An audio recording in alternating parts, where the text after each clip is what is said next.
Hechos capítulo 1, versos del 1 al 11 dice: estimado Teófilo, en mi primer tratado hablé acerca de todo lo que Jesús comenzó a hacer y enseñar hasta el día en que fue recibido en el cielo, después de que, por medio del Espíritu Santo, les dio mandamiento a los apóstoles que había escogido.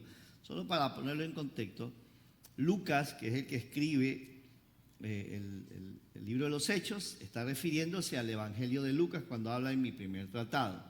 Ahora es interesante, dicen los teólogos que Teófilo puede ser un gobernante, de hecho ubican un gobernante con ese nombre, pero también es un nombre compuesto que si Teo significa Dios y filos, amigo, entonces puede ser que quiere decir que esto está escrito a todos los que son amigos de Dios, es decir, esto está escrito para usted y para mí. ¿Estamos aquí? Listo. Entonces, en el contexto, Lucas escribe el libro de los Hechos. Después de su muerte, se les presentó vivo y con muchas pruebas que no admiten dudas. Se les apareció durante 40 días y les habló acerca del reino de Dios. Mientras estaban juntos, les mandó que no se fueran de Jerusalén, sino que les dijo: esperen la promesa del Padre, la cual ustedes oyeron de mí. Como saben, Juan bautizó con agua, pero dentro de algunos días ustedes serán bautizados con el Espíritu Santo. Entonces los que estaban reunidos con él le preguntaron: Señor, ¿vas a devolverle a Israel el reino en este tiempo? Y él les respondió: no les toca a ustedes saber ni el tiempo ni el momento que son del dominio del Padre. Pero cuando venga sobre ustedes el Espíritu Santo, recibirán poder y serán mis testigos en Jerusalén, en Judea, en Samaria y hasta lo último de la tierra. Después de haber dicho esto, ellos lo vieron elevarse y ser recibido por una nube que lo ocultó de sus ojos. Mientras miraban al cielo y veían cómo él se alejaba, dos varones vestidos de blanco se pusieron junto a ellos y les dijeron: varones galileos, ¿por qué están mirando al cielo? Este mismo Jesús que ustedes han visto irse al cielo vendrá de la misma manera que lo vieron desaparecer. Después de su muerte, Jesús resucita, obviamente, ¿no? Después de que resucita Jesús, pasa 40 días, y dice el libro de los Hechos que más de 500 personas a la vez lo vieron. Apareció a todos los discípulos, hemos estado hablando durante estas semanas. Ahora, la resurrección no es solamente un evento histórico, la resurrección establece un modelo de vida. Nosotros necesitamos vivir en el poder de la resurrección de Cristo. Entonces, a veces nosotros somos, la iglesia ha llegado a ser como esa iglesia que recibe información y resulta que todo lo que está escrito en la Biblia se vuelve como un elemento histórico, nada más. Entonces, pero la Biblia no solo marca una forma de vida. La fe que nosotros tenemos es una fe viva, es una fe práctica, es una fe diaria. Entonces, para eso están los detalles de la resurrección, porque necesitamos aprender a vivir en el poder de la resurrección. ¿Está conmigo aquí? Ahora, ¿y cómo lo hacemos? Estableciendo las prioridades de la resurrección en nuestra vida. En este pasaje yo identifico 4 prioridades, hay muchas más, pero para esto le quiero poner en contexto dándole 2 pasajes. Romanos capítulo 6, versos 3 al 5, dice: ¿no saben ustedes que todos los que fuimos bautizados en Cristo Jesús, fuimos bautizados en su muerte? El apóstol Pablo en este pasaje está haciendo un sinónimo de lo que significa bautismo en agua, ¿sí? El bautismo en agua, con la muerte y resurrección de Cristo. ¿Cuántos de ustedes aquí ya se bautizaron en agua? ¿Cuántos ya se bautizaron? Los que no se han bautizado tienen que bautizarse, porque si usted tiene a Cristo en su corazón, lo que sigue es obedecerle en el bautismo. No, pastor, es que no sé, que mire que mi abuela era bombera. Eso es inmediato. Usted no me esté poniendo excusas. Lo que sí, que no me venga con excusas. Usted si tiene a Cristo en su corazón, si realmente se convirtió, nació de nuevo, lo siguiente que toca es bautizarse. ¿Ya? ¿Está aquí conmigo? Listo. Entonces, si el que está al lado suyo no se ha bautizado, dile: esto es para ti, ya déjate de vaina, ya obedece, que es, ya, punto. Entonces, dice que fuimos bautizados con, ¿por qué? Porque el bautismo, cuando entramos al agua, representa muerte y sepultura. Y cuando salimos del agua, representa vida y resurrección. Entonces, por eso Pablo dice, ¿no saben ustedes que todos los que fuimos bautizados en Cristo Jesús, fuimos bautizados en su muerte? Porque por el bautismo fuimos sepultados con él en su muerte, para que así como Cristo resucitó de los muertos por la gloria de Dios, así también nosotros vivamos una vida nueva. Porque si no nos hemos unido a Cristo en su muerte, así también nos uniremos a él en su resurrección. Entonces eso que simbólicamente pasa en el bautismo, lo vamos a vivir. Pero si usted no puede ir al segundo grado, si no pasó primer grado.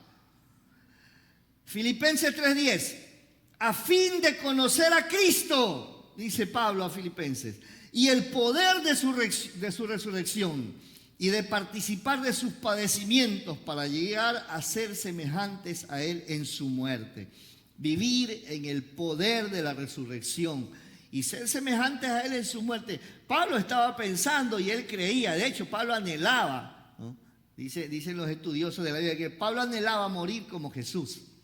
Dice Pablo, cuando le dijeron que le iban a cortar la cabeza por causa del evangelio, él fue y puso. O sea, él estaba listo. Entonces, él habla de vivir. A veces, sí, es verdad, Cristo, es verdad, Dios murió para que tú y yo tengamos vida con propósito, vida eterna, vida abundante, pero eso no nos exime del sufrimiento, hermano. O sea, no. Nuestro carácter es formado por el fuego, por la prueba, por las dificultades. Entonces, 4 cosas que determinan prioridad en una vida que vive bajo el poder de la resurrección de Cristo. Número 1, dice el versículo 3, después de su muerte se les presentó vivo y con muchas pruebas que no admiten duda. Se les apareció durante 40 días y les habló acerca del reino de Dios. La primera cosa es no dudes. ¿Qué le dije? Toca al que está a la Biblia, no dudes. Dile, cambia esa cara de Tomás que tienes. Dile, no dudes. Que le dije, no dudes. Pónganme atención, porque esta es un arma, la duda es un arma que usa el ángel caído desde el huerto del Edén y todavía le da resultado. Es terrible, hermano. O sea, la duda es una semilla del infierno, es una semilla de Satanás. Muchas cosas han fracasado y muchas personas han llegado a extremo fracaso por causa de que empezaron a dudar. Dice 1 Corintios 15, versos del 3 al 8, para que me siga allí. Dice, en primer lugar les he enseñado, Pablo escribiendo a los corintios, lo mismo que yo recibí, que conforme a las Escrituras, Cristo murió por nuestros pecados, que también conforme a las Escrituras fue sepultado y resucitó al tercer día, y que apareció a Cefas, luego a los 12, después se apareció a más de 500 hermanos a la vez, de los cuales muchos aún viven y otros ya han muerto. Luego se le apareció a Jacobo, después a todos los apóstoles, y por último se me apareció a mí, que soy como un niño nacido fuera de tiempo.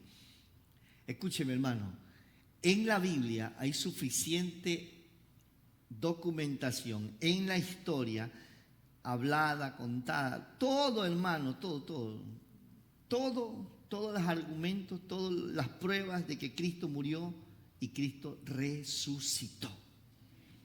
No hay lugar para la duda. Como dice este pasaje, con muchas pruebas que no admiten duda. O sea, usted y yo no podemos ser cristianos si dudamos de la resurrección. Lea en casa el capítulo de 1 Corintios 15. Dice Pablo, si Cristo no resucitó, entonces es absurda nuestra fe. Cristo resucitó, Él vive y reina por los siglos de los siglos. Cristo resucitó, nuestra fe es segura. Cristo está vivo, reina y gobierna. Nuestra eternidad está garantizada por la fe y por la gracia. No dudes. El que venció a la muerte es tu Dios. El que venció a la muerte es tu Dios. Aquel que vive y reina. Para Dios no hay nada imposible. No lo dudes. No dudes. Empuja al que está al aire. No dudes. Dile, cambia esa cara de Tomás. No dudes. No puede usted andar ambivalente. Se necesita un pueblo con convicción clara. Yo creo en el Cristo resucitado. Yo creo en el Dios que vive. Yo no creo en una religión. Yo tengo una relación con Dios por medio de Jesucristo que vive y reina por los siglos de los siglos. ¡Aleluya! La primera prioridad para vivir en el poder de la resurrección es no admitir la duda respecto a Dios. Y respecto a los planes de Dios, respecto al propósito de Dios, no permitirnos, no darle lugar a la duda. Segunda prioridad, dice que Jesús estuvo 40 días con ellos y les habló acerca del reino. Y hermano, te llama la atención porque no dice que le habló acerca de ningún otro tema. Dice que les habló acerca del reino. ¿Qué les habló? No sabemos. Ahora, en la Biblia, en los evangelios, hay 13 parábolas acerca del reino que Jesús contó y las puede leer usted en varios evangelios. De hecho, hay decenas, no sé si centenas de libros y enseñanzas acerca del reino de Dios. Cada parábola es extraordinaria. De hecho, Marcos capítulo 4 da la llave de las parábolas, que la llave de las parábolas es Marcos 4, que es la que se refiere a la parábola de los terrenos, o como llaman algunos de la semilla. Dice que por eso que nosotros declaramos que somos buena tierra, ¿no es cierto? Que la semilla cae en 4 diferentes tipos de tierra, ¿ya? Entonces cuando Jesús explica esto, hay una frase que a veces se pasa y Jesús dice, ustedes necesitan entender esta parábola para que puedan entender las demás. O sea, necesitamos entender que la palabra cae a veces en el camino, a veces cae en tierra que tiene piedras, en tierra que tiene espinas, pero necesitamos vivir como esa tierra buena que recibe la semilla y que da fruto a 30, a 60 y a 100 por uno. Se puede seguir estudiando en casa, pero Jesús les habló acerca del reino de Dios. Y solo le voy a decir 4 cosas acerca del reino, porque si el reino de Dios, de hecho, es una universidad, hermano, estudiar acerca del reino de Dios. Marcos capítulo 1, versos 14 y 15. Dice, después de que Juan fue encarcelado, Jesús fue a Galilea para proclamar el evangelio del reino de Dios. ¿Qué dice? Proclamar, diga conmigo, el evangelio del reino de Dios. Decía, el tiempo se ha cumplido y el reino de Dios se ha acercado. Arrepiéntanse y crean en el evangelio. Como dice al final, arrepiéntanse y crean en el evangelio. Las 2 llaves de entrada al reino, arrepentimiento y fe. Arrepentimiento. ¿Qué es arrepentimiento? Cambio de mente. Tú cambias tu manera de pensar y cambiará tu manera de vivir. Es decir, cambio lo que yo pienso respecto de Dios, del pecado y de todo, y creo como Dios está diciendo en su palabra. Segundo, San Juan capítulo 3, versos 3 y 5. Jesús respondiendo ¿cómo que se llama? A Nicodemo le dice, de cierto te digo, que el que no nace de nuevo no puede ver el reino de Dios. El reino de Dios se puede ver. Diga conmigo, el reino de Dios se puede ver. Pero ¿qué es lo primero? Arrepentimiento. Arrepentimiento y creer el evangelio del reino. ¿Ya? Entonces dice, el que no nace de nuevo no puede ver el reino de Dios. El reino de Dios se puede ver. ¿Y quiénes lo pueden ver? Los que nacen de nuevo. Nacen por la fe. ¿Cómo nacen? Cuando se arrepienten, cuando creen el evangelio de salvación, el evangelio del reino, el evangelio de Jesucristo. ¿Está conmigo aquí? Y el versículo 5 dice, Jesús le respondió, otra vez a Nicodemo, de cierto te digo que el que no nace del agua y del espíritu no puede entrar en el reino de Dios. ¿Nacer de qué? Del agua y del espíritu, es decir, nacer por la palabra y nacer por el espíritu de Dios. ¿Está aquí conmigo todavía? Entonces, necesitamos nacer de nuevo, nacer del Espíritu, nacer de la palabra, nacer producto del arrepentimiento y producto de creer el Evangelio. ¿Está acá? Entonces, si no podemos ser visitantes, invitados, pero tenemos que ser ovejas de Dios. No, ovejas. Somos ovejas del Señor. No, no podemos ser ni vaca, ni chivo, ni murciélago, no, no tenemos que ser ovejas. Jehová es mi pastor. Jehová es mi pastor. Diga, Jehová es mi pastor. Diga, sí, Jehová es mi pastor. Yo soy oveja. ¿Sí? No chivo, ni vaca, ni burro, ni murciélago, ni avión, ni cohete, nada. Soy oveja, diga. Mateo 6:33. Por tanto, busquen primeramente el reino de Dios y su justicia y todas estas cosas serán añadidas. Lea Mateo 6, 4, 5 y 6 para que entienda cuáles son todas las cosas que serán añadidas. Estoy hablando rápidamente del reino. Dice, mas buscad primeramente y toda esta... ¿Qué Jesús enseñó? Que el reino de Dios es primero. Diga, el reino de Dios es primero. ¿Quién es primero? El reino de Dios. No es tu abuela, tu mamá, tu suegra, tu esposa, tu hijo. No, nada. ¿Qué es primero? Él, diga conmigo, primero es el reino. Diga, primero es el reino. ¿Qué es primero? El reino. Entonces, debemos entender y debemos recordar que el reino es primero. Entonces, Dios es rey y Él es primero en todo. También tan raro, ¿no es cierto? Diga, Dios es rey. Levante su manito. Diga, Dios es rey. Diga, Dios es rey. En el reino, el rey es primero. Entonces, por eso es que a nosotros nos gusta la democracia y no nos gusta el reino. Usted no le puede armar democracias a Dios. Nosotros no vivimos bajo democracia, nosotros vivimos en un reino y el reino es Dios. En el reino es Dios mismo, Él es el rey.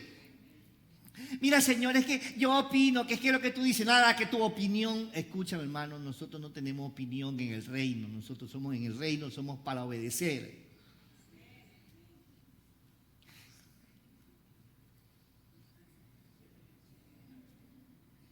Levante su manito.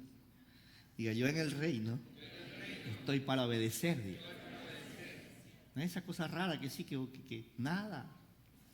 Si alguno es hermanito y dice, voy a ayunar para que Dios me responda. ¿Ves que quieren que pueden hacer huelga de hambre a Dios?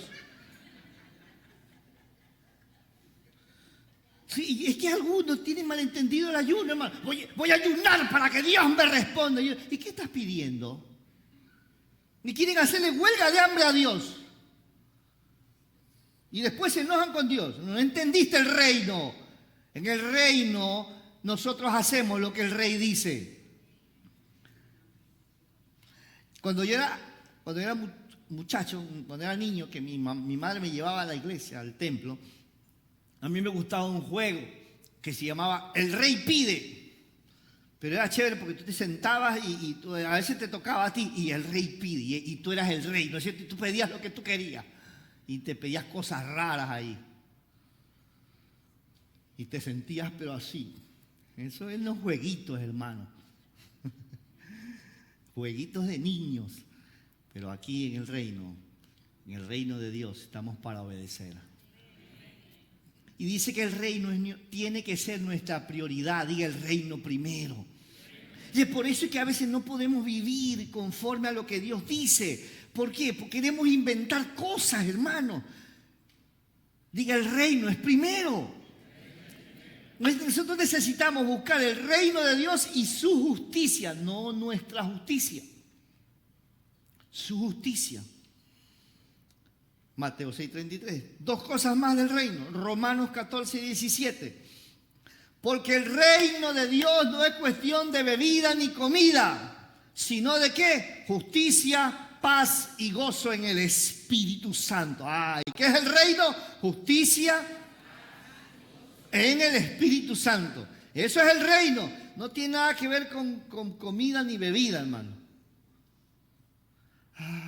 Pero no está mal comer. No está mal beber. No estoy hablando de beber alcohol y emborracharse. No, estoy hablando de un juguito, un cafecito, agüita. Diga, el reino de Dios no es cuestión de comida ni bebida, sino de ¿qué? Justicia, paz y gozo en el Espíritu de Dios. Diga conmigo, justicia, paz y gozo en el Espíritu de Dios. Donde se manifiesta la justicia, la paz y el gozo en el Espíritu, esa es la manifestación del reino. Cuando el reino se manifiesta justicia, se manifiesta paz, se manifiesta gozo. ¿Me está siguiendo? 1 Corintios 4:20, porque el reino de Dios no es cuestión de palabras, sino de poder. Diga, el reino de Dios es poder. Como cantamos, que ruja el león, y cuando el león ruge, nada se queda ahí como está. Todo es conmovido cuando Dios ruge. El reino de Dios y todas sus implicaciones: arrepentirse, creer en el Evangelio, nacer de nuevo, buscarlo diariamente, hacerlo nuestra prioridad, manifestarlo en justicia, paz y gozo en el Espíritu Santo, es vivir en el poder de la resurrección. Ese es el reino. Jesús les pasó hablando 40 días acerca del reino. ¿Por qué? Porque es el asunto más importante, es prioritario. Amado, necesitamos entender, la palabra es la constitución del reino. Por eso necesitamos aprender a vivir conforme a la palabra. Por eso tenemos que leer y estudiar la palabra, memorizar la palabra. Lo primero que tenemos que hacer cada día no es leer el periódico, es leer la palabra y filtrar las noticias conforme a lo que dice la palabra. No se trata de mi opinión. Además, hay gente que me pide opinión y yo no opino. ¿Qué dice la Biblia? Entonces, lo que dice la Biblia, entonces no es mi opinión, es lo que dice la Biblia. Entonces, hay gente que se molesta. Mire, por citar una cosa, si usted está viviendo con su novia, sí, pastor, estamos viviendo con mi novio y nos amamos y no se han casado, usted está en pecado, eso se llama fornicación, punto. Enójese conmigo, no hay problema, así dice la Biblia. ¿Ya? Está aquí. O sea, pastor, es que yo no entiendo eso del diezmo. Entonces, si usted no diezma, usted le está robando a Dios, usted es ladrón. Se acabó. Así dice la Biblia. ¿Le robará el hombre a Dios? Sí, porque en su diezmo y sus ofrendas le están robando. Punto. Ya. Así dice la Constitución de la palabra. Está aquí. Pastor, es que me cae mal esa mujer, me cae mal ese hombre porque me hizo esto. La Biblia dice que es perdonar 70 veces 7. Y si tú no perdonas, a ti Dios no te puede perdonar. Punto. Pastor, es que me levanté enojado con mi mujer y hoy yo ya tengo una semana con la ley del hielo. Imagínese, una semana con la ley del hielo. Pingüinos ahí en tu cama. Dice la Biblia, 1 de Pedro, que tienes que estar en armonía con tu esposa para que no tengan estorbo tus oraciones. Para que tus oraciones sean escuchadas. Pastor, es que a mí me escucha Dios, a mi mujer no. Desgraciado. Si eres uno con ella, la mitad se va para allá ahora y la otra mitad se queda acá. Me vaya con esos cuentos a mí. ¿Qué dice la Constitución? A usted y a mí nos rige la palabra de Dios. ¿Está conmigo? Sí. Diga, levante su mano, diga, el reino es primero. Y de lo que dice la Biblia es verdad. Eso es. Mira, hermano, ese tema raro de las peleas. Le estoy diciendo como esto del matrimonio que ayer celebramos con mi esposa 28 años de casado.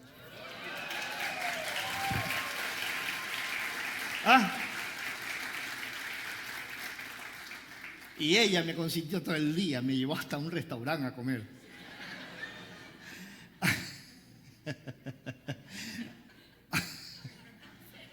A los 28 años, el primero me llevó. Oiga, y hemos hablado y compartido mucho durante el día. Y nos vimos la final de la UEFA, donde Pacho quedó campeón y toda esa cosa bonita. Oiga, pero decíamos, ¿qué hemos hecho juntos? Y fue muy bueno evaluar y hablar. Estoy hablando de esto, estoy hablando de este tema del matrimonio, porque, escúcheme, mi amor, ¿cuándo yo te he dicho a ti que te tienes que sujetar a mí? ¿Alguna vez te lo he dicho? Nunca le he dicho yo a ella. La Biblia, porque hay un problema. hay una crisis de roles en el matrimonio, de que los hombres diciéndole, te tienes que sujetar a mí. ¿Sabe qué he hecho yo, hermano?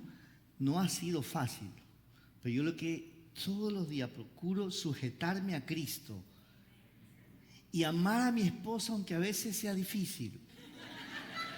No ella, yo, estoy hablando de mí. Por si acaso. Te están entendiendo mal. Bandidos, estaban entendiendo mal. Entonces, sí, ¿por qué? Porque uno lucha, ¿no es cierto? A mis 56 años, uno lucha con muchas cosas, por mucho que sea. Y escúchenme, nunca le he tenido que decir, ¿qué es lo que he tenido que hacer? Esforzarme por amarle cada día. Porque la Biblia me manda a mí a amarla. Y la Biblia le manda a ella a sujetarse. Yo le tengo que decir, en 28 años decía, te tienes que sujetar a mí, porque si no, yo soy el pastor. No, hermano, no. Hace rato esa inmadurez, hace años, hace décadas, nunca, hermano, nunca. Porque si hay algo que recuerdo que el pastor Marco, que fue quien nos casó, me dijo, mire hermano William, solo ámela, no intente entenderla. Y era diferente, pero aquí en este mismo altar, aquí mismo nos casó el Señor. Sí, ¿no es cierto? Y aunque a veces he tenido esa cosa rara de querer entender, hermanos, no hay manera. Esposos, es más fácil amar a la esposa que entenderla.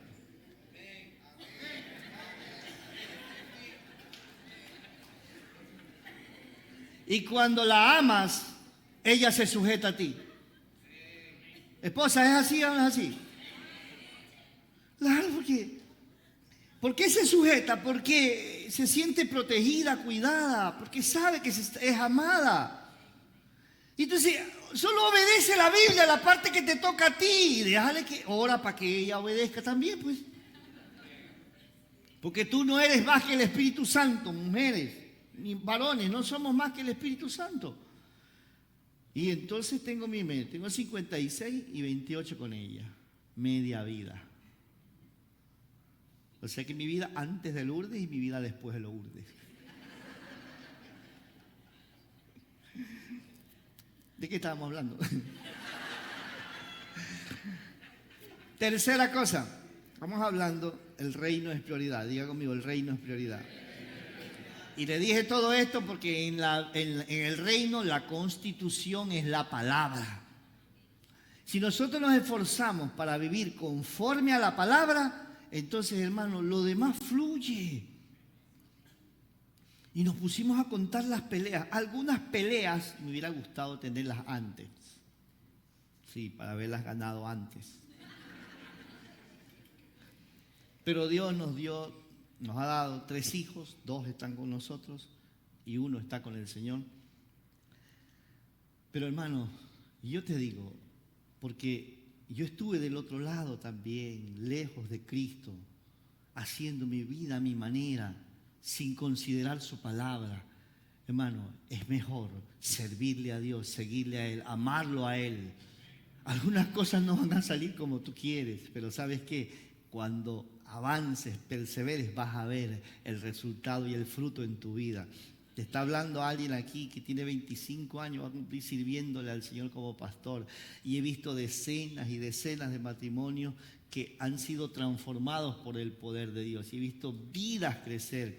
Y hay jóvenes que están aquí que fueron niños que los tuve en mis manos y los presenté. Hemos visto generaciones pasar y hemos visto a muchos crecer, avanzar. Y así como tristemente hemos visto a muchos tercos fracasar. Pero usted no es de esos que fracasan. Usted es de lo que vive en el reino de Dios. ¡Amén! Diga, yo soy del reino y Jesús es mi rey. Tercera prioridad, que el Espíritu Santo te gobierne. Ay, ya se me fue el tiempo. Se va a hacer rapidito. En este pasaje 4 veces se nombra al Espíritu Santo. La primera, los mandamientos dados por Él. La segunda, el Espíritu Santo como promesa. La tercera, bautizados por el Espíritu Santo. Y cuarto, llenos de su presencia y poder. Necesitamos vivir una vida sostenida en las promesas del Padre. Jesús le dijo, esperen la promesa del Padre al referirse al Espíritu Santo. Dicen los que han contado las promesas que en la Biblia hay más de 3.500 promesas. Muchas promesas de Dios son condicionales. ¿Qué significa eso? Es que hay una condición en mi vida para que yo la cumpla. ¿Quieres las ventanas de los cielos abiertas? ¿Cuántos quieren las ventanas de los cielos abiertas? Bueno, empieza con tus finanzas, empieza diezmando. Dice, si tú diezmas y ofrendas, yo, dice el Señor, no digo yo, lo dice la Biblia, yo abriré las ventanas de los cielos y derramaré bendiciones hasta que sobreabunde. Eso dice la palabra, ¿ya? Dice que si tienes fe y crees, al que cree todo le es posible. Muchas promesas son condicionales, muchas promesas están condicionadas a la obediencia. Entonces, pero nosotros debemos vivir sostenidos en las promesas del Padre. Hay una Biblia que se llama la Biblia de promesas, hermano. Yo tengo esa Biblia, ahí están subrayadas las promesas. Y entonces tú abres y ya ves una promesa ahí, hermano. Segunda cosa, vivir bajo el bautismo, bajo la presencia del Espíritu Santo. La Biblia habla de la llenura del Espíritu Santo, habla del bautismo del Espíritu Santo y habla de la presencia del Espíritu Santo. Todo es una sola, hermano. Dios, mire, escúcheme una cosa, Dios cuando viene a nuestra vida, cuando nacemos del agua y del Espíritu por la fe, en ese momento, el Espíritu Santo viene a nuestras vidas. Nos llena, nos bautiza, nos sella, toda la obra completa que nosotros tengamos que aprender y procesar, porque como hemos vivido gobernados por el alma, hay cosas que no entendemos, y entonces que nuestra vida empiece a despertar en el Espíritu es otra cosa, hermano, ¿ya? De hecho, desde que el Espíritu Santo viene a nuestras vidas, se activan los dones espirituales, pero que nosotros a veces pasamos, algunas veces años, para descubrir el don que tenemos, ¿ya? Porque no queremos servir, no queremos obedecer. Los dones se descubren en el servicio. Así que después de que usted hace el encuentro de vida aquí en la ruta de discipulado, allí llena un formulario de servicio. Y entonces lo van a poner a servir en algún lado, en la puerta, en el parqueadero, en los baños, con los niños. En algún lugar lo van a poner a servir. Usted sirva, empiece a servir. Yo empecé a servir en la iglesia ayudando a poner sillas. Y cuando pude tener... Era el que le ayudaba a un hermano en la clase de adolescentes. ¿Qué hacía yo? Tenía que llegar media hora antes para arreglarle las sillas porque no teníamos un aula, sino que tenía que limpiar un pedazo de patio que teníamos en la casa donde estábamos. Y ahí yo llegaba, acomodaba las sillas, limpiaba las sillas y ahí esperaba. Y tenía que tener una silla extra por si acaso llegaran otros chicos. Y serví en todo lo que me dijeran. Hasta canté, hermano, terrible. Pero sirva donde le pongan a servir. ¿Por qué? Porque los dones se activan y se descubren en el servicio, haciendo lo que sea que haya que hacer. No se ría de mí. Peligroso el que me puso a cantar, hermano. Necesitamos vivir una vida llena del Espíritu Santo. Y necesitamos vivir manifestando el carácter de Cristo por medio del fruto del Espíritu Santo, que es amor, gozo, paz, paciencia, benignidad, bondad, fe, mansedumbre, templanza o dominio propio. Esta vida guiada por el Espíritu Santo, bajo el gobierno de la palabra. Porque el Espíritu Santo nunca te va a llevar a hacer algo que esté lejos de la palabra, hermano. Nunca, nunca. Mis hermanitos que está chateando. Me hace salir el animal usted. Estamos en vivo, hermano. Y hablando del Espíritu Santo, ¿sí ves? Del fruto del Espíritu Santo. Me están probando ustedes, hermano. Levánteme su mano. Ahora saque con el otro el celular. Diga vivir, gobernados, guiados, llenos, manifestando el fruto del Espíritu Santo. Y cuando el Espíritu Santo vive en nuestra vida podemos manifestar su gracia, su amor. Y allí es que somos sal y luz del mundo. Sal de la tierra, luz del mundo. Eso tiene dos implicaciones: la tierra, lo natural, y el mundo, lo espiritual. En lo espiritual somos luz contra las tinieblas y en lo natural somos sal. Y la sal habla del gobierno. Hermano, la sal, donde la sal llega, cambia todo. A esta agua usted le echa sal y se convierte en agua salada. ¿Qué significa? Que la sal ejerce gobierno. Entonces, donde estamos nosotros estamos para gobernar. Pero no vamos a gobernar de acuerdo a nuestras ideas. Gobernamos cuando estamos siendo gobernados por el Espíritu Santo. Ahora puedes entender por qué algunas cosas no te dan en tu vida. ¿Por qué? Porque no hay gobierno del Espíritu Santo. Y mientras no hay gobierno del Espíritu Santo en nuestra vida, Dios no nos va a confiar gobierno. El ámbito va a ser limitado. Dios tiene más para tu vida. Pero ¿sabe cómo? Entre más le entregas a Él. Y finalmente, la cuarta prioridad es en la espera. Haz discípulos. Dice que es interesante esta historia. Mientras miraban al cielo, es interesante Jesús, y los evangelios marcan, dice que Jesús empieza a ascender en presencia de ellos. Y dice que se quedaron mirando al cielo y hasta que ya no lo veían a Jesús y estaban mirando al cielo con la boca abierta, hermano. Tuvieron que bajar 2 ángeles, hermano. Yo no sé qué tiempo pasó, pero de hecho dice que bajaron 2 ángeles y dice: ¡hey, varones galileos que están mirando al cielo! Cierren la boca.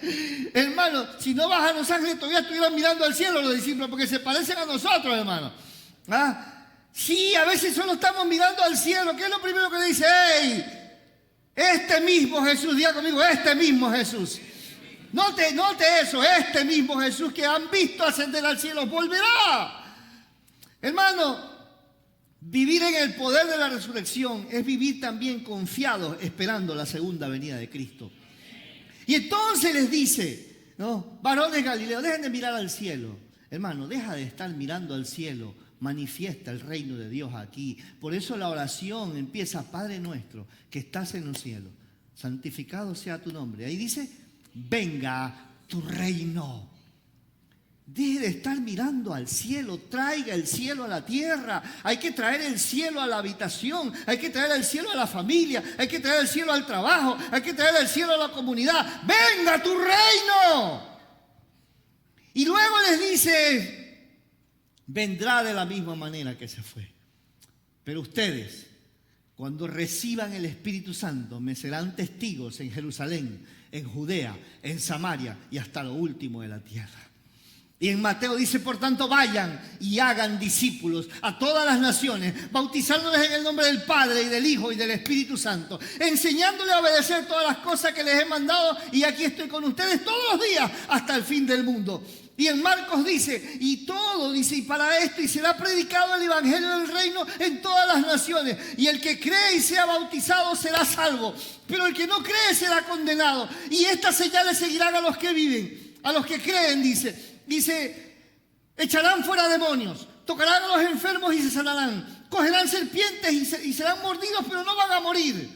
Eso dice la palabra. Y vayan y hagan discípulos, y todo el que crea será salvo. Y Juan 20:21 dice que Jesús se presenta a ellos y sopla sobre ellos el Espíritu Santo y le dice: como el Padre me envió, así yo también los envío. Y Lucas dice que será predicado el evangelio del reino a toda criatura, y será predicado en el poder del Espíritu Santo. Entonces la cuarta prioridad es clara: la espera es haciendo discípulos. La espera es haciendo discípulos. ¿Cómo es la espera? Haciendo discípulos. Lo que has recibido, dalo a otros. Lo que has recibido de gracia, dalo de gracia.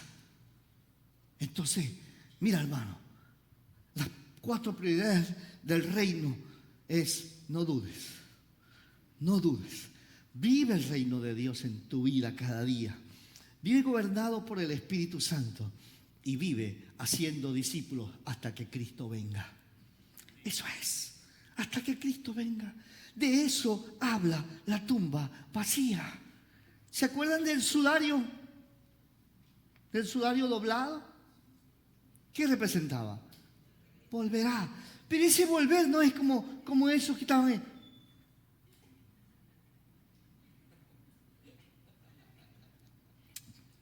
Tuvieron que bajar 2 ángeles. Cierra la boca. Discípulo. Porque este mismo, me atrapó esa frase, este mismo Jesús que lo han visto ascender, volverá. Y mientras viene, ¿qué haces? Mientras viene, ¿qué haces? Mientras vienes, ¿qué haces? Póngase de pie. Y ya termino aquí. Diga, mientras Cristo viene, hago discípulos. Mientras Cristo viene. Mientras Cristo viene. Mientras Cristo viene. Mientras Cristo viene. No, diga, mientras Cristo viene, no dudo. Hago discípulos. Mientras Cristo viene, no dudo. Hago discípulos. Mientras Cristo viene, vivo gobernado por el Espíritu Santo y hago discípulos. ¿Está aquí conmigo? Así que no dudes. Mientras Cristo viene, vivo en el reino y hago discípulos. Mientras Cristo viene, hago discípulos. Así que yo le quiero invitar, hermano. Le quiero desafiar. Que ya no esté en esa espera, quieto. En esa espera de, y vamos a cantar una alabanza. Cuando se despierten los músicos. ¿Es cierto? Vamos a cantar una alabanza que yo quiero que usted la vaya leyendo y cada palabra usted la establezca como un compromiso en su vida. Porque podemos ser esos que estaban mirando al cielo con la boca abierta, hermano. Toca al que está al lado de él, cierra la boca y haz discípulos. Y le cierra la boca y haz discípulos. Dile, deja de estar mirando al cielo y manifiesta el reino de Dios. Dile, deja de estar mirando al cielo y vive gobernado por el Espíritu Santo. Dile, deja de estar mirando al cielo y haz discípulos.